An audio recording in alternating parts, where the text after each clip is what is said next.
ஒரு பாலியல் குற்றச்சாட்டு வருது, வீட்டுக்குள்ள வயசுக்கு வந்து குடிசை கட்டி வச்சிருக்கிற பொண்ணையா கூட்டிட்டு வந்து ஒரு மனிதர் பேசுகிற போது அந்த மனிதர் தலைவருக்கான சகல தகுதிகளையும் இழந்து விடுகிறார். இந்த தமிழ் சமூகம் இந்த அருவருக்கத்தக்க அரசியலை புறக்கணிக்கணும். இவர் யாரு?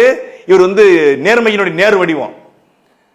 நேர்மைக்கும் திராவிட கட்சிகளுக்கும் என்னையா சம்பந்தம்? உண்மை, நேர்மை, வாய்மை இதெல்லாம் பேசுறதுக்கான எந்த தகுதியா இருக்கா?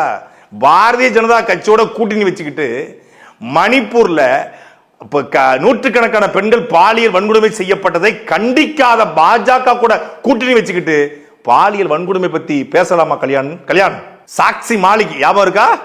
டெல்லியினுடைய வீதிகளில் பாலியல் வன்கொடுமை நடந்துவிட்டது, பாலியல் சீண்டல் நடந்து போராடிய இந்தியாவினுடைய மிகச்சிறந்த வீராணை சாக்சி மாலிக் உள்ளிட்ட அந்த பெண்களுக்கு நடக்கப்பட்ட அநீதிக்கு குரல் கொடுக்காத இவர்களோட கூடி குழாதிக்கிட்டு நாளைக்கு அவர்களுக்கு தாமரை சின்னத்தில் ஓட்டு கேட்கிற விரிவுரையாளர் கல்யாண், நீங்க பேசலாமா பாலியல் வன்கொடுமை பற்றி?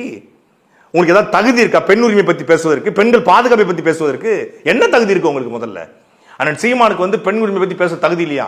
கிருஷ்ணகிரியில் ஒரு பையன் ஒரு பெண்ணை சீண்டுனானே, அதுக்கு சீமான் பொறுப்பேற்பாரா அப்படின்னு கேட்கிறாரு. ஆமா, அண்ணன் சீமான் அடுத்த நொடியே அவனை கட்சி விட்டு நீக்கினாரு. அந்த பையன் அரசு மருத்துவமனை சேர்க்கப்பட்டு விஷத்தை குடிச்சு செத்து போயிட்டான். உடனடியாக எவன் தவறு செய்தாலும் உடனடியாக சீமான் நீக்குவாரு. அப்படி பொள்ளாச்சி பாலியல் விவகாரத்தில் பிரச்சனை பெருசான பிறகுதான் அதிமுக திருநாவுக்கரசு நீக்கப்பட்டார். அது வரைக்கும் அமைதி காத்தாங்க. அண்ணன் சீமானவர்கள் மீது தனிப்பட்ட வன்மத்தில் அவர் குச்சியில தூக்கிட்டு போயா இது பண்ணுன்னு சொன்னாரு. இதெல்லாம் ஒரு பேச்சான்னு கேட்கிறாப்ல. தொடர்ச்சியாக ஒரு பெண் சீமானவர்கள் திருமணம் முடிந்து அவருக்கு குழந்தை பெற்று அந்த குழந்தைக்கு 8 வயசாயிருச்சு, அந்த குழந்தையோட வாழ்ந்துகிட்டு இருக்காரு, குடும்பத்தோட வாழ்ந்துகிட்டு இருக்காரு. அதுக்கு பிறகு ஒரு தொடர்ச்சியா 2011 கொடுத்து புகார் கொடுக்குறாங்க, திருப்பி வாபஸ் வாங்குறாங்க. 2022 புகார் கொடுத்து திருப்பி வாபஸ் வாங்குறாங்க. உங்களுக்கு தெரியாதா? குறைந்தபட்சம் உங்களுக்கு தெரியாது? அப்ப எவ்வளவு வன்மத்தோடு இருந்திருக்கீங்க.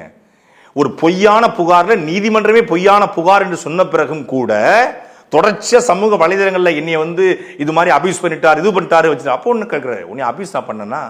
ரெண்டு பேருக்கும் மியூச்சுவல். அது 2009 ரெண்டு பேருக்கும் மியூச்சுவல். இந்தியாவுடைய உச்ச நீதிமன்றம் சொல்லுது 18 வயதுக்கு மேற்பட்ட எந்த ஆணும் பெண்ணும் விருப்பத்தோடு இணைந்திருக்கலாம்னு உச்ச நீதிமன்றம் இருக்கு.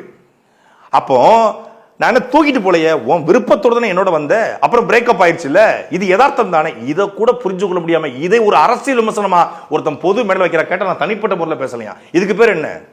நீதிமன்றத்தில் 2 பேருக்கும் வழக்கு முடிச்சு வைக்கப்பட்ட பிறகு அதை ஒரு வாதமாக ஒரு விமர்சனமாக தூக்கிட்டு வந்தா அதுக்கு பேர் என்ன? தொடர்ச்சியா அவருக்கு ஒரு குடும்பம் இருக்கு, அவருக்கு அக்கா தங்கச்சி பிள்ளைகள் இருக்காங்க. தொடர்ச்சியா என்னை நீ பாலியல் வன்கொடுமை பண்ணிட்ட, நான் என்ன வன்கொடுமை பண்ண, உன்னை தூக்கிட்டு வந்தனா அப்படின்னு கேட்கிற. இல்லைன்னு தப்பு இருக்கு.